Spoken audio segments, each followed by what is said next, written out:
Hi, hello, namaste. Welcome back to my YouTube channel. ಈ vlog ಅಲ್ಲಿ ನಾನು ನಿಮ್ಗೆಲ್ಲ ಸ್ಪಿನಾಚ್ ಕಿವಿ ಸ್ಮೂತಿ ಹೇಗ್ ಮಾಡೋದು ಅಂತ ತೋರಿಸ್ಕೊಡ್ತೀನಿ. ಸೊ ಇದಕ್ ಬೇಕಾಗಿರೋದು ಸ್ಪಿನಾಚ್ ಅಂದ್ರೆ ಪಾಲಕ್ ಸೊಪ್ಪು, ಒಂದ್ ಆಪಲ್, ಕಿವಿ ಫ್ರೂಟ್ ಮತ್ತೆ ಲೆಮನ್ ಆಪ್ಷನಲ್.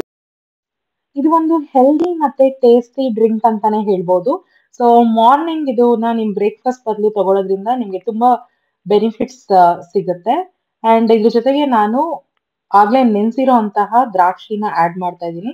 ಸೊ ಇದರಿಂದ ಕೂಡ ನಿಮ್ಗೆ ಸ್ವೀಟ್ನೆಸ್ ಸಿಗುತ್ತೆ.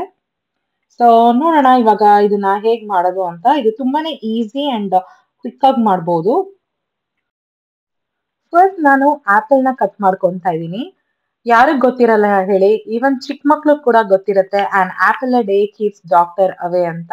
ಸೊ ಇದರಿಂದ ಸಾಕಷ್ಟು ಹೆಲ್ತ್ ಬೆನಿಫಿಟ್ಸ್ ಇದೆ.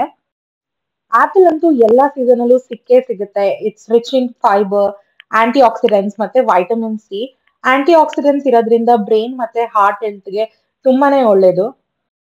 ನೆಕ್ಸ್ಟ್ ನಾನು ಇಲ್ಲಿ ಕಿವಿ ಫ್ರೂಟ್ ನ ಕಟ್ ಮಾಡ್ಕೊಂತಾ ಇದ್ದೀನಿ. ಕಿವಿ ಫ್ರೂಟ್ ಕೂಡ it's rich in vitamin C and vitamin E. So calcium, magnesium ಮತ್ತೆ ಪೊಟ್ಯಾಷಿಯಂ ಇದೆಲ್ಲ ಇರೋದ್ರಿಂದ ನಮ್ ಹೇರ್ ಹೆಲ್ತ್ ಗೆ ತುಂಬಾನೇ ಬೆನಿಫಿಟ್ಸ್ ಇದೆ. ಸೊ ಹೇರ್ ಫಾಲ್ ಕಂಟ್ರೋಲ್ ಕೂಡ ಆಗುತ್ತೆ, ಹೇರ್ ಶೈನ್ ಆಗೋದು ಕೂಡ ಇದು ಹೆಲ್ಪ್ ಆಗುತ್ತೆ. ನೆಕ್ಸ್ಟ್ ನಾನು ಇಲ್ಲಿ ಪಾಲಕ್ ಸೊಪ್ಪನ್ನ ಕಟ್ ಮಾಡ್ಕೊಂತಾ ಇದ್ದೀನಿ. ಪಾಲಕ್ ಸೊಪ್ಪು ಇಟ್ಸ್ ಲೋ ಇನ್ ಕ್ಯಾಲರಿ. ಇದ್ರಲ್ಲಿ ಕೂಡ ವೈಟಮಿನ್ ಎ ಮತ್ತೆ ವೈಟಮಿನ್ ಕೆ ಇದೆ, ಮತ್ತೆ ಮೆಗ್ನೀಷಿಯಂ, ಫೈಬರ್ ಇದೆಲ್ಲಾನು ಇರೋದ್ರಿಂದ ಸೊ ನಮ್ಗೆ ಒಂದ್ ಒಳ್ಳೆ ಸ್ಕಿನ್ ಕೊಡೋದಕ್ಕೆ ಇದು ತುಂಬಾನೇ ಹೆಲ್ಪ್ ಆಗುತ್ತೆ. ಸೊ ನಿಮ್ಗೆ ಹೆಲ್ದಿ ಸ್ಕಿನ್ ಬೇಕಾದ್ರೆ ಡೈಲಿ ಅಥವಾ ವೀಕ್ಲಿ 2 to 3 ಟೈಮ್ಸ್ ನೀವು ಯಾವ್ದೇ ಒಂದು ಆಹಾರ ತಗೊಂತೀರಲ್ಲ ಅದ್ರಲ್ಲಿ ಪಾಲಕ್ ಸೊಪ್ಪನ್ನ ಆಡ್ ಮಾಡ್ಕೊಳ್ಳೋದ್ರಿಂದ, ಇನ್ಕ್ಲೂಡ್ ಮಾಡ್ಕೊಳ್ಳೋದ್ರಿಂದ ತುಂಬಾನೇ ಒಳ್ಳೇದು. ಸೊ ಈ ಮಾರ್ನಿಂಗ್ ಡ್ರಿಂಕ್ ಆಗಿರೋದ್ರಿಂದ ನಾನು ಇಲ್ಲಿ ಪಾಲಕ್ ಸೊಪ್ಪನ್ನ ಯೂಸ್ ಮಾಡ್ಕೊಂತಾ ಇದ್ದೀನಿ. ಚಾಪಿಂಗ್ ಎಲ್ಲ ಮುಗೀತು. ಅದಾದ್ಮೇಲೆ ನಾನು ಇವಾಗ ಮಿಕ್ಸಿ ಜಾರ್ಗೆ ಆಪಲ್ ಕಟ್ ಮಾಡ್ಕೊಂಡಿದ್ನಲ್ಲ, ಆಪಲ್ ಮತ್ತೆ ಕಿವಿ ಫ್ರೂಟ್, ಸ್ಪಿನಾಚ್ ಇದನ್ನೆಲ್ಲಾನು ಆಡ್ ಮಾಡ್ಕೊಂತಾ ಇದ್ದೀನಿ. ಇದ್ರ ಜೊತೆಗೆ ನಾನು ನೆನ್ಸಿಟ್ಕೊಂಡಂತ ದ್ರಾಕ್ಷಿನ್ ಕೂಡ ಆಡ್ ಮಾಡ್ತೀನಿ. ಸೊ ನೀವು ವೇಟ್ ಲಾಸ್ ಜರ್ನಿಯಲ್ಲಿ ಇದ್ರೆ ನೀವು ದ್ರಾಕ್ಷಿನ ಯೂಸ್ ಮಾಡ್ಬೋದು. ಇದರಿಂದ ನಿಮ್ಗೆ ಆ ಸ್ವೀಟ್ನೆಸ್ ಸಿಗುತ್ತೆ, ವೇಟ್ ಲಾಸ್ ಕೂಡ ಹೆಲ್ಪ್ ಆಗುತ್ತೆ. ಮತ್ತೆ ಆಸಿಡಿಟಿ ಏನಾದ್ರೂ ಇದ್ರೆ, ಬ್ಲೋಟಿಂಗ್ ಏನಾದ್ರೂ ಇದ್ರೆ ದ್ರಾಕ್ಷಿ ಯೂಸ್ ಮಾಡೋದ್ರಿಂದ, ಒಣ ದ್ರಾಕ್ಷಿ ಇಲ್ಲಿ ನಾನು ನೆನ್ಸಿರೋ ದ್ರಾಕ್ಷಿನ ತಗೊಂಡಿದ್ದೀನಿ. ನೆನ್ಸಿ ಯೂಸ್ ಮಾಡೋದ್ರಿಂದ ತುಂಬಾನೇ ಬೆನಿಫಿಟ್ಸ್ ಇದೆ. ಎಸ್ಪೆಷಲಿ ನೀವೇನಾದ್ರೂ ಬ್ಲೋಟಿಂಗ್ ಇಶ್ಯೂಸ್ ಅಥವಾ ಅಸಿಡಿಟಿ ಇಶ್ಯೂಸ್ ಏನಾದ್ರೂ ಫೇಸ್ ಮಾಡ್ತಿದ್ರೆ ಅದು ತುಂಬಾನೇ ಬೆನಿಫಿಟ್ ಸಿಗುತ್ತೆ ನಿಮ್ಗೆ ಇದರಿಂದ.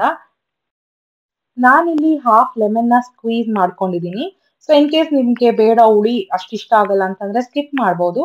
ಬಟ್ ಯೂಸ್ ಮಾಡೋದ್ರಿಂದ ಅಗೇನ್ ಇದ್ರಲ್ಲಿ ಕೂಡ ಆಂಟಿ ಆಕ್ಸಿಡೆಂಟ್ಸ್ ಇರೋದ್ರಿಂದ ನಿಮ್ ಇಮ್ಯುನಿಟಿನ ಬೂಸ್ಟ್ ಮಾಡುತ್ತೆ ಅಂಡ್ ವೇಟ್ ಲಾಸ್ ಅಲ್ಲಿ ಕೂಡ ಹೆಲ್ಪ್ ಆಗುತ್ತೆ. ಥ್ರೂ ಔಟ್ ದ ಡೇ ನಿಮ್ ಬಾಡಿನ ಹೈಡ್ರೇಟ್ ಆಗಿ ಕೂಡ ಇಟ್ಟಿರುತ್ತೆ. ಇದ್ರ ಜೊತೆ ನಾನು ನೆನ್ಸಿಟ್ಟಿದ್ನಲ್ಲ ದ್ರಾಕ್ಷಿ, ಅದ್ರದ್ದು ನೀರ್ ಕೂಡ ಆಡ್ ಮಾಡ್ಕೊಂತ ಇದೀನಿ. ಇದಿಷ್ಟು ಇಂಗ್ರೀಡಿಯೆಂಟ್ಸ್ ಹಾಕಾದ್ಮೇಲೆ ಮಿಕ್ಸಿ ಅಥವಾ ಬ್ಲೆಂಡರ್ ಅಲ್ಲಿ 2 to 3 ಟೈಮ್ಸ್ ನೀವು ಇದನ್ನ ಗ್ರೈಂಡ್ ಮಾಡಿದ್ರೆ ಆಯ್ತು. So healthy and tasty smoothie ready ಆಗುತ್ತೆ. ಇದನ್ನ ನೀವು ಮಾರ್ನಿಂಗ್ ಡ್ರಿಂಕ್ ಆಗಿ ಅಥವಾ ಬ್ರೇಕ್ಫಾಸ್ಟ್ ಬದಲು ಇದನ್ನ ಕುಡಿಯೋದ್ರಿಂದ ತುಂಬಾನೇ ಒಳ್ಳೇದು. ಇದು ನನ್ನ ಫಸ್ಟ್ ಅಟೆಂಪ್ಟ್ ಕುಕಿಂಗ್ ವ್ಲಾಗ್ ಮಾಡೋದ್ರಲ್ಲಿ.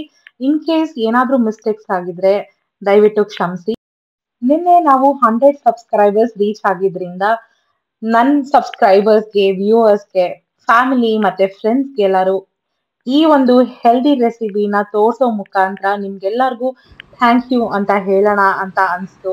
ಹಾಗಾಗಿ ಈ ರೆಸಿಪಿನ ಶೂಟ್ ಮಾಡಿ ಇವತ್ತು ಅಪ್ಲೋಡ್ ಮಾಡ್ತಾ ಇದ್ದೀನಿ. ನಿಮ್ಗೆಲ್ಲ ಈ ವ್ಲಾಗ್ ಇಷ್ಟ ಆಯ್ತು ಅಂತ ಅನ್ಕೊಂಡಿದ್ದೀನಿ. Once again thank you so much.